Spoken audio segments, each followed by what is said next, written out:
Hello everyone. So in the previous video, we learned how to download the repository to your desktop and essentially run my program. This video is going to focus more on the commands that are supported by my program. So as you may have noticed in the previous video, the program that I wrote for my project is essentially a command line interface. This means that it takes in commands and it makes certain manipulations to the graph corresponding to whatever was inputted alongside that command. So in this video, we're going to review over some of the supported commands and how they can be used to modify graphs and essentially, make your own visualizations. So first off, we're going to open up the visualizer. So we're going to go to the desktop. So CD desktop and then dynamic graphics. So I have it. And then we're going to run the command that we did. So Julia input.jl. And as always, it's going to take a while, but once it loads up, you should be greeted with a prompt to enter a command. All right. Okay, so I think a good starting point for talking about the commands is going to be the load command, because it's kind of need this in order to load external graphs. So the load command essentially reads in a file that you have stored on your computer and creates a graph out of that. So there's several file formats that are supported. If you're watching this video, you're probably familiar with websites like SweetSparse. So SweetSparse is basically a sparse matrix collection, and you can actually download, go in here, find a graph that you like, and download its corresponding adjacency matrix. And the two file formats that we support are MATLAB, which is like .mat files, and also MTX files. The extensions of the files that you try to load actually really do matter, because we will internally it's gonna call a function depending on whatever extension it has. So make sure that the extension actually matches the file type. If not, it's not gonna work properly.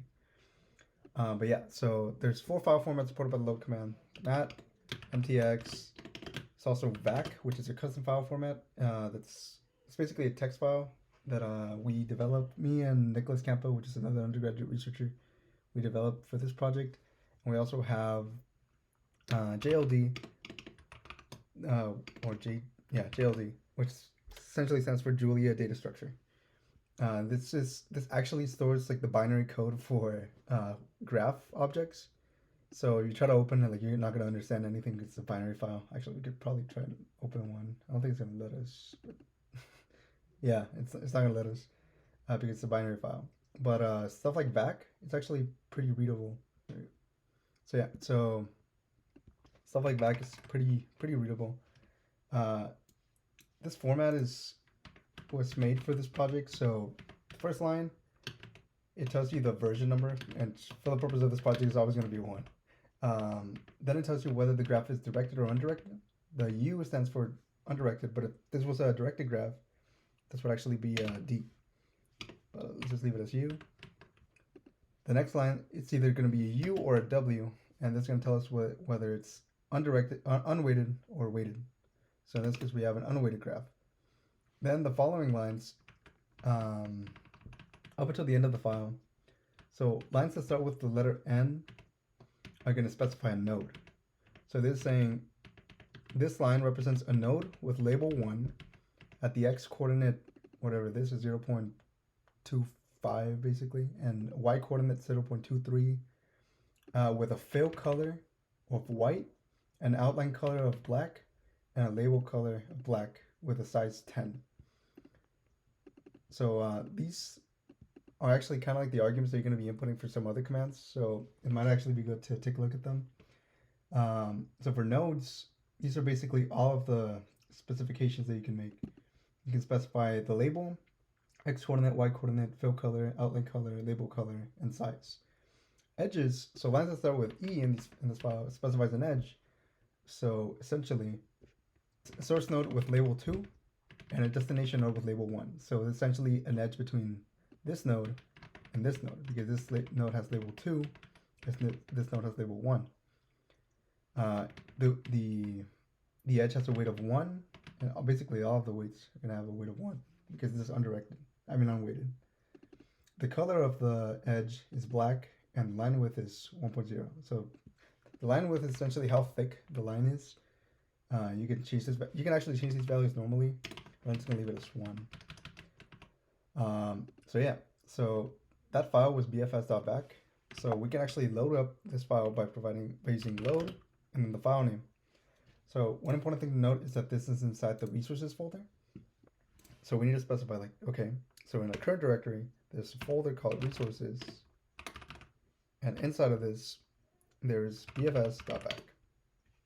So it's gonna load this and load this graph up. So yeah, that's basically how you end up loading a graph. So just make sure that you have a compatible file format. There may be some issues in case like there's some actual problems with the actual file contents, but in most of the graphs that I've tried from StreetSparse and making my own, I've rarely come into any problems. So you should be okay with this. Okay, so this actually leads me to the next command, which is the save command. All right, so the save command does exactly what you think it does. It saves the current state of your graph. So let's suppose that we didn't actually have this file, but we made this graph in our current session, and we wanted to save it to some file. All right, so what we would do is just literally just save, and then type in a file name. So let's call this test.bac. Now it's super important that you specify the file extension, because once again, like the load command, the save command actually uses the file extension that you listed to determine which function is going to be used to output the data. So just be careful with that. The supported file extensions that we can output to are VAC, because this is the custom one, JLD, because that one's kind of built into Julia, and also what's it called, MTX. Unfortunately, we can't actually output to MAT files because that's a binary format, and I'm not quite sure I couldn't figure out how to actually output to it. But yeah, so just keep that in mind. And so we do this. We go over here. It actually made a test.back file in our current directory. So yeah, and this is identical to the one that we loaded in. So yeah, I feel like that's pretty important. I'm gonna delete it since we already have that file. But yeah, so the save command is super useful, and lets you save the current state of your graph. Okay, so now let's suppose that we have a graph loaded already. So now what can we even do with it, right? So there's several things we can do.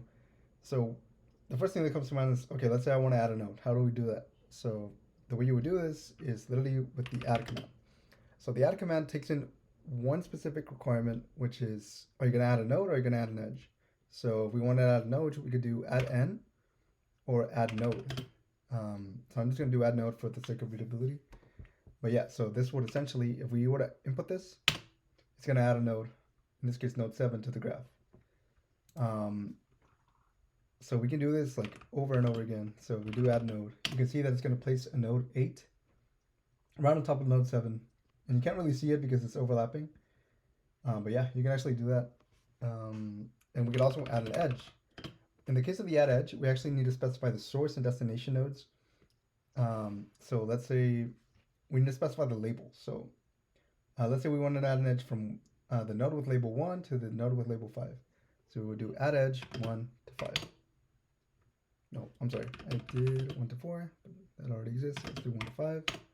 There you go. So it added an edge from 1 to 5. Okay, so the cool thing about the add command is that it actually supports a lot of arguments to specify what characteristics the node should have as soon as it's placed. So for example, let's suppose we wanted to add a node with a specific label. So in that case, we would add the argument -l to specify the label. So let's suppose we wanted to add a node with label, I don't know, let's be fun and put 10 for whatever reason. Let's skip 9. And let's suppose we wanted this node to be of size 15. So these nodes right now, I don't know if you remember from the bfs.back file that we loaded, but these nodes have size 10 right now. So this one's going to be a little bigger. So now let's say we also wanted to specify the fill color of it. So we would do -f, f for fill color, and what color the node should actually be colored. So let's do a black node. And let's say we also wanted to specify the label color, because if we did a black node with black font, that would basically make the label completely disappear, right? So if we do a -l, but notice that since we already have a -l argument, and this is reserved for the label color is actually LC. So let's make the label color white. And let's say we also wanted to specify the x and y coordinates, right? So we could do a dash x to give it an x coordinate. So let's do 0.75, which is going to be down here. And let's also give it a y coordinate, which is going to be 0. I don't know, 50. So if we were to add this, it's going to create a node right at the coordinates that we told it with the visual attributes that we requested. So that's the cool part about the add command. Okay, so we can also do a similar thing with the add edge command. So we can also specify what attributes the new edge should have before we even add it. So let's suppose we wanted to add an edge from, I don't know, like let's do add edge from 1 to 10 with a thickness of, I believe these edges have a thickness of 1, so let's make this one quite thicker. Let's make it like 5. Let's also let's specify the color with -C. So color red. And let's also specify the weight. So since this is an unweighted graph, you won't really get to see the weight yet. But once we actually deal with weighted graphs, if you were dealing with a weighted graph, you would see what the weight value is for that specific edge. So let's give this a weight of 10 for whatever reason. So we would add this. As you can see, we added a pretty thick edge, red edge between 1 and 10. So yeah, that's the cool part about the add edge command too. Okay, now let's suppose that for whatever reason we wanted to remove a node from our graph. So as you may recall, we had like the 7 and 8 stack on top of each other. So let's suppose we wanted to remove one of them, right? So there's actually a remove node command to do just that. So we could do rm node and then whatever, and specify the node label. So let's say we wanted to remove node 7 from the graph. So we'll do remove node 7. As you can see, I cleared up here. So 7 is no longer in the graph. So now we're just left with 8 and 10 as the new nodes. We can also do the same thing with edges. So let's suppose we want to remove the edge from node with label 1 to the node with label 4. We could do remove edge and then the source, which is 1, the destination, which is 4. Now note, since this is an undirected graph, we could actually do 4, 1, 2. So like either will work. So 1 to 4 or 4 to 1. And it'll actually remove the edge from the graph itself. So yeah, so that's the remove command. Okay, now let's suppose that we wanted to update the appearance of a node, right? So we can modify the appearance of a node when we add them, right? But if we wanted to modify when it's already in the graph, we could use the set command. So the way the set command works is that you specify whether you want to set a node or an edge. So in this case, let's say we want to specify a node. We specify the label first of the node that we want to modify. So in this case, let's say we want to modify node with label 5. So say we want to modify this one. So we would do, we specify the label, so in this case 5. And then we would provide arguments specifying what attributes should change, right? So we could actually copy the same kind of attributes that we gave the node 10. So in this case, what's going to happen is it's going to go to node 5 and it's going to set its size to 15, set its fill color to black, set its label color to white, set its x coordinate to 0.75 and its y coordinate to 0.75. But I don't really want 5 and 10 to overlap, so I'm just going to leave 5 where it is. So I'm not going to update its position. So yeah, so if we do this, as you can see, 5's appearance actually changed, which means that this actually worked. So we can actually do a similar thing with the edges. So the set edge command works pretty similarly. So we specify the source and destination node of the edge. So let's suppose we want to modify the edge from 3 to 4. So we give it the argument. So the set edge from 3 to 4 with specific attributes. So let's say we also wanted to give it the same attributes as this edge. So if we go here, we can actually copy this, paste it here, and if we do this, it's going to update the visual attributes of the edge. Okay, so it's quite often the case that we want to apply some visual attributes to all of the nodes in the graph, right? So let's say for some reason we want to make the nodes bigger, or for some reason we want to make the edges thicker or a certain color. We could actually do that with the setAll command. So the setAll command, like the set command, setAll takes in whether we're modifying a node or an edge. So let's do setAll nodes, and then followed by the visual attributes that we want to make uniform across the entire graph. So let's say for whatever reason, we wanted to make all of the nodes colored black with a label of a label color of white and size a little bigger. So actually, let's write it down. So we want to set their nodes to be the node sizes to be 15. Actually, let's start 20, so it could be a little bigger. So size is 20. Let's make the fill color. We could do either black or gray or something. Let's do gray for whatever reason. And let's make the label color white. So we apply these changes. So as you can see, all of the nodes in the graph are actually reflecting these visual attributes that we specified. So the size is now 20 for all of them. The fill color is now gray, and the label color is now white. So we can actually do a pretty similar thing with edges. So set all command also allows you to specify visual attributes for all the edges in the graph. So let's say we want to make all the edges with thickness, give them the thickness of 5, and let's make them colored. Let's make them blue. And let's also say that we want the weights for all of them to be 2.0. It's very rare that you would want to set all the weights to be a specific value. I'm just showing it off just to let you know that you can do it. And you can't really see the weights here, but the weights internally are changing. So let's say if we were to do this.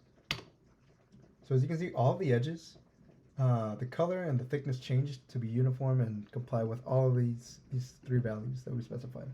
So the set all command is pretty powerful. I think it's one of the command that I've used the most when modifying graphs. So I definitely keep this one in mind.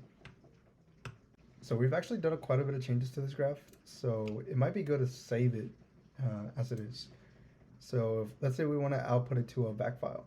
Since VAC files store all of the visual information, unlike MAT and MTX files, my usual go-to is VAC. We can also output to JLD, which actually stores everything about the graph, even the XY coordinates of like the graph bounds and stuff. So that one's actually really useful too. But I like VAC since it's human readable. So let's save this current graph to VAC. So we could do save, give it a graph name. So give it a file name. So modified bfs.vac. So now if we look at our folder and we go into dynamic graph visualization, it actually made a modified bfs.vac. And this is going to have, it's going to specify all the visual attributes that we've modified so far. So as you can see, all the edges have a line width of 5, which is actually what we set over here. And they're all colored blue, and they all have a weight of 2. And yeah, and all the nodes, the fill color is gray, the outline color is black, the label color is white, and the size is 20, just like we specified over here with the set all nodes command. Okay, yeah, so now that we've saved our graph, we can actually, I can actually showcase this. So if we clear everything, we exit Julia. That's how we exit our code. The graph closes. We can restore that specific graph that we had. So if we do Julia user input.jl, it'll open up the command line interface. It's gonna take a while, like always, because it has to like do a bunch of compilations. But now once we have a prompt, we can actually load. I believe it's, what was the name again? It was modified bfs.vac. So modified bfs.vac. And as you can see, it actually restores the graph as it was before we even close the file. So that's why I really like VAC files. They're pretty useful, and I can modify them by hand if I need to do a specific change or anything. So now that we have a graph made, there's actually a couple modifications that we can do. So there's this command called toggle, and what this enables is, there's 2 main things you want to do with toggle. One, we can toggle the labels on and off. So let's suppose we just want to make a graph so the labels are not visible. So this will make it so that we don't display the labels whenever we draw the graph. And we can also toggle the grid, so basically make the grid lines invisible. So if we do this, as you can see, we don't even have a grid anymore, and we can just display the graph raw as is. I kind of like the grid when making graphs, so I'm going to restore both of these things back. But yeah, these are pretty nice commands, especially if you want to output a specific image. And so speaking of images, you can actually output this specific graph into a PNG or a PDF file. So if we do save, And then we whatever image name, like let's do test image.png. So this actually closes it real quick, but it opens right up again, and it saves it to this PNG file in the folder that we had. And yeah, as you can see, it's the exact same graph that we had. So you can output some figures like that. We could also save it to PNG, so test PNG, PDF, I'm sorry, PDF. So this closes it, opens back up over here. And if we were to open this, this would be a PDF with the exact same graph as well, as you can see. And I like PDFs because they use vector graphics, so you can zoom in as much as you want and you will not lose any quality. So these can be like really useful for presentations and stuff, and posters and other kinds of presentations. So with that, we've actually covered basically all of the commands that you can use to modify the graphs. Now we're going to move on to actual graph visualizations. So visualizations are a little more complicated since they are basically represented by a sequence of graph states. So you can think of this as a single graph state that we've been modifying and adding nodes to and modifying the edge colors and stuff. So the way we represent a visualization is by having a bunch of these states.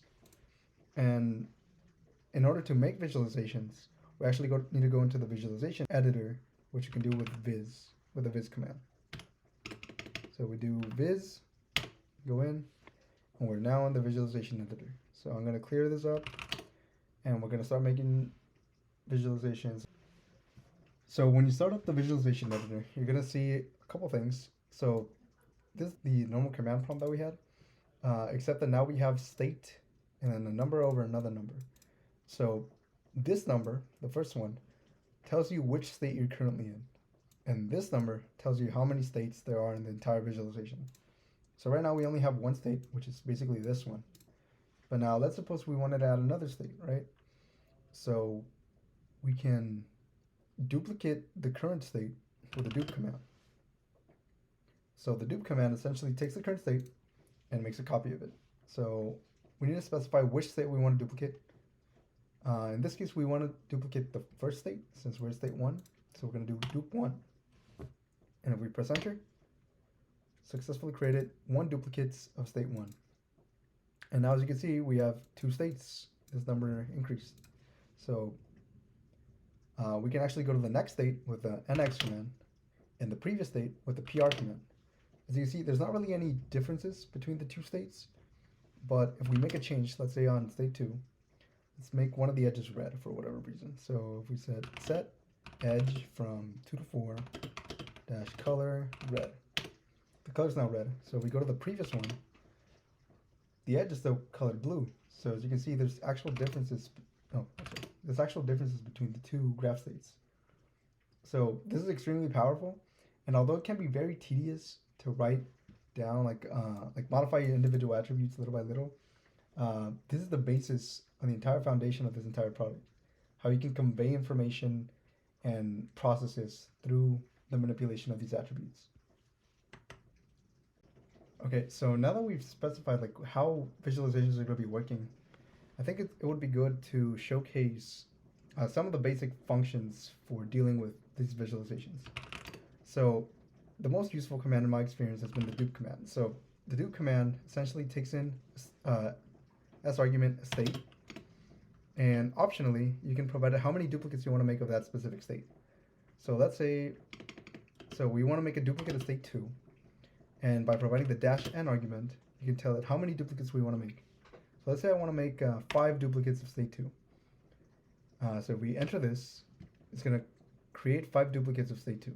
So if we go to nx, nx, nx, nx, nx, all the states are the same, and we can go back to the state 2, and as you can see, like they're all the same state basically. So as you can see here, I use PR and nx to go from state 2 to state 7 and state 7 back to state 2. So that, especially when you have large visualizations, this can be really tedious. So this is where the focus command comes in. So focus essentially lets you go specifically to one specific state in the visualization. So let's say I want to go to state 7 right now. So I could do focus 7, and it takes me to state 7. So I used to be in state 2, now I'm in state 7. So I want to go to state 1. This one. As you can see, the edge changed because that's how we had it. And I'm now in state 1. So the focus command is pretty useful. Now I think something that would be kind of useful right now is to just make changes to each of the states that we've had. So we go to the next one. So we're in state 3 right now. Let's make a change here. So let's all set all edges dash color green for whatever reason. Yeah. And we could probably do this for all of them. So we go to the next one. Let's make them red for the next one. Set all edges a color. Let's do pink. Oh, guess that's invalid. So let's do violet. There you go. We go to the next one. We can let's make a change to the nodes. So set all nodes dash fill color. We could do white and with a label color of black. So there you go. And we go to the next one. We could set all nodes dash color. Fill color is green and the label color is white. This label color is not really going to change, but and let's also set all the edges to dash color. Let's make them black. There you go. So as you can see, if we were to traverse through this, all of the states are pretty different from each other. This actually takes us to our next command, the preview command. So the preview command essentially lets you traverse through all the states in your visualization. So what your preview command will do is essentially showcase one state for 1 second, go to the next state, show it for 1 second, go to the next state, show it for 1 second, and we'll do that for states in the range from 1 to 7. So we do preview. It's gonna do, yeah, there you go. And takes you back to the original state that you were in.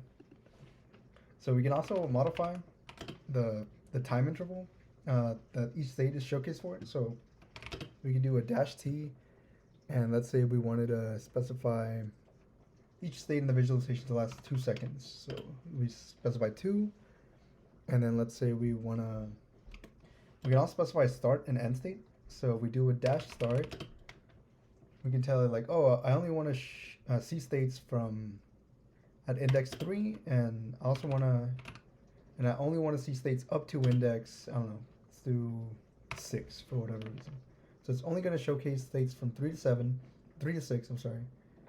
And each state is only going to be shown for 2 seconds. So we do this, 1, 2, go to the next one, 1, 2, next one, 1, 2, next one, 1, 2. This should be it. There you go. So yeah, this is basically the preview command. It's pretty useful. Okay, so now that we've looked at the preview command and we've done like quite a bit of changes to our visualization, I think it's a good idea to just save the current visualization so we can load it back later. So the command for saving visualization is a little different. So when you are in the visualization interface in particular, you're gonna have access to the vsave command. So if you do vsave, you're gonna be able to save this visualization to particular output formats. So one is VACA, which is basically just back animation, or you can also do JLD. So JLD is gonna save everything, but once again, it's a binary file. VACA is a more readable file that contains the VAC representation of each state. Actually, I believe I could probably show you real quick how it kind of looks like. So yeah, so we have, yeah. So what it basically does, okay, so the top of the file tells you how many states there are in the current visualization. So every time you see a next state, it means that we're exploring a new state. So this state is unweighted, undirected, has a bunch of nodes, bunch of edges. Keep going. And then here we describe the limits of the state. So basically the graph limits. So essentially, so this is the lower x limit, the upper x limit, lower y limit, upper y limit. Then this, when you're gonna see a desk start, this means description start, and this is basically gonna be the description for the particular state. So you can have like multiple lines explaining what the state it has to do with the visualization. So like, oh, this is the setup state, or oh, here we're exploring X node, or whatever. And yeah, so you're gonna have basically a bunch of these for each state in the visualization. So here we go to next state, and it's all this. Then we have a next state, state 3, next state, state 4, and yeah, that's basically it. So I'm gonna close this back up. So for the purposes of this, I'm just gonna save it to JLD for the purpose of simplicity. So we need to name it something. So I'd say we name it, I don't know, tutorial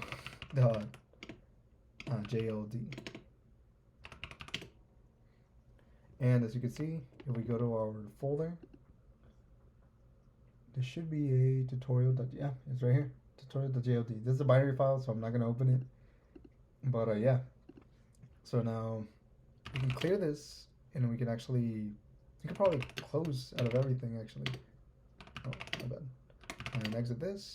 So okay, so we can actually just load back the Julia interface. So Julia user input.jl, and it's gonna load up the visualization interface real quick.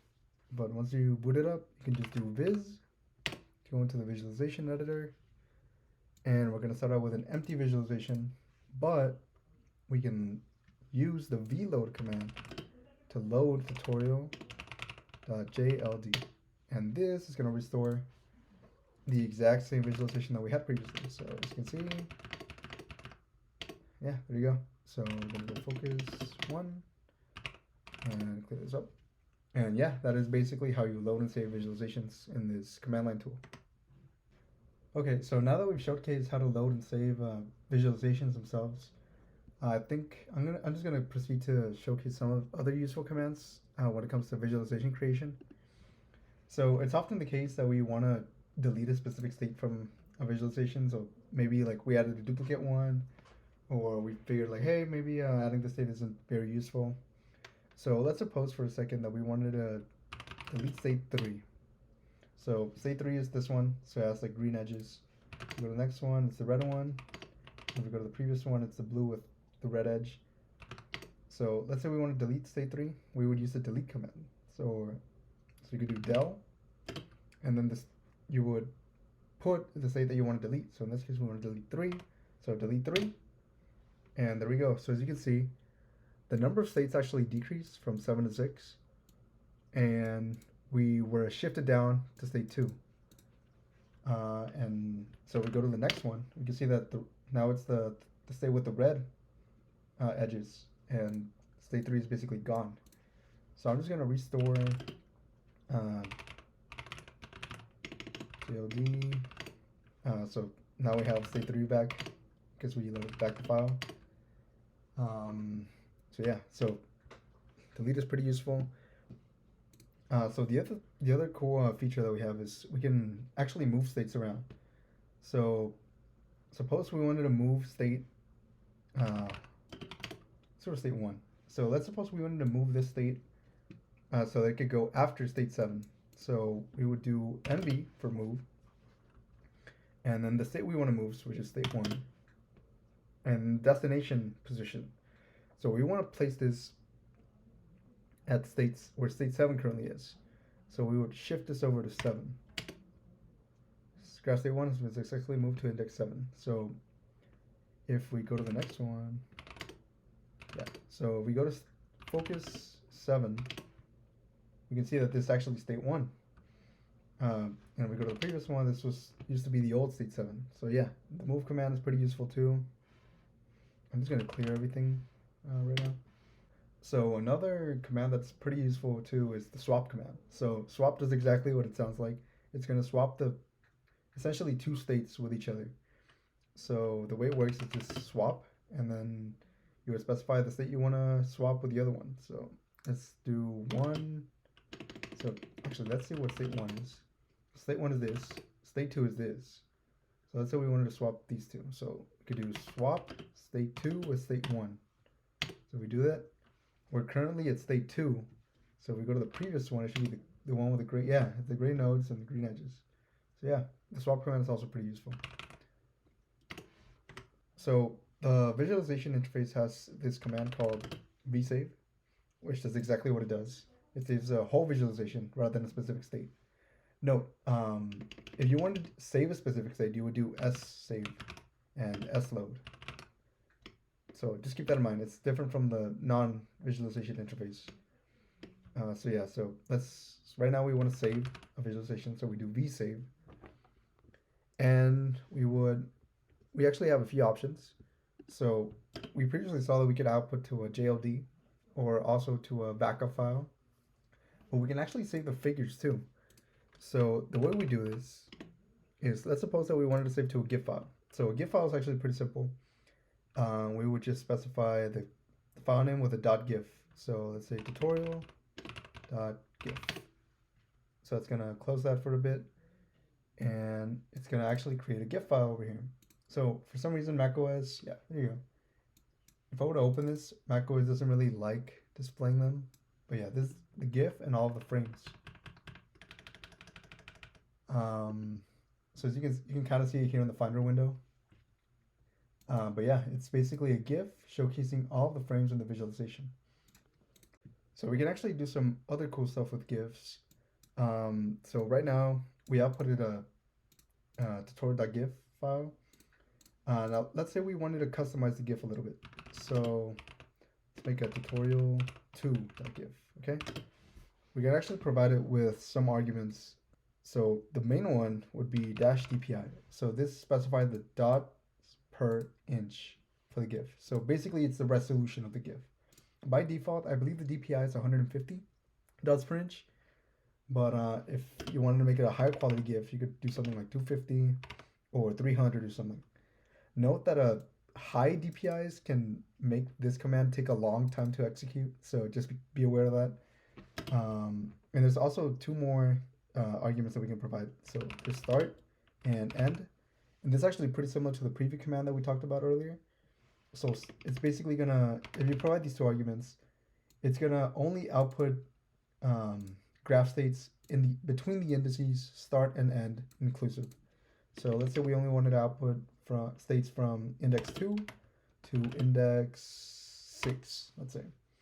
So we would output this, takes a little bit, and it spit out tutorial2.gif. So I'm gonna open it once again. As you can see, it's actually bigger than tutorial1, and this is because of the resolution.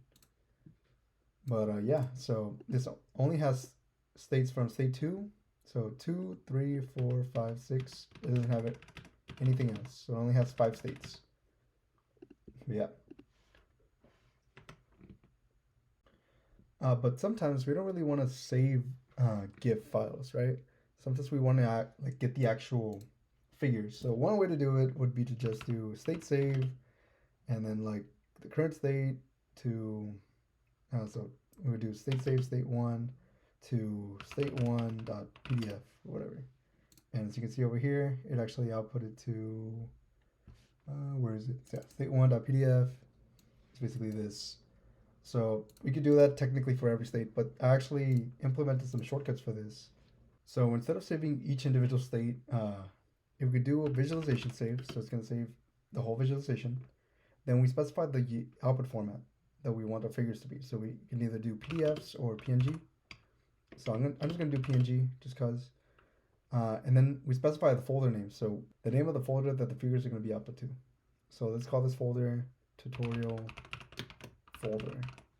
And so if we enter this, it's going to create a folder, tutorial folder, and saving the files. It's going to be done.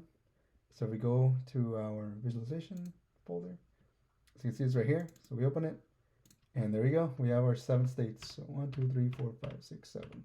So with that, we've essentially covered basically everything. Those are currently all of the commands that I have for the visualization interface. We have the NXPR, focus. Yeah, that's basically it. So with that, I guess I'm going to conclude the video here.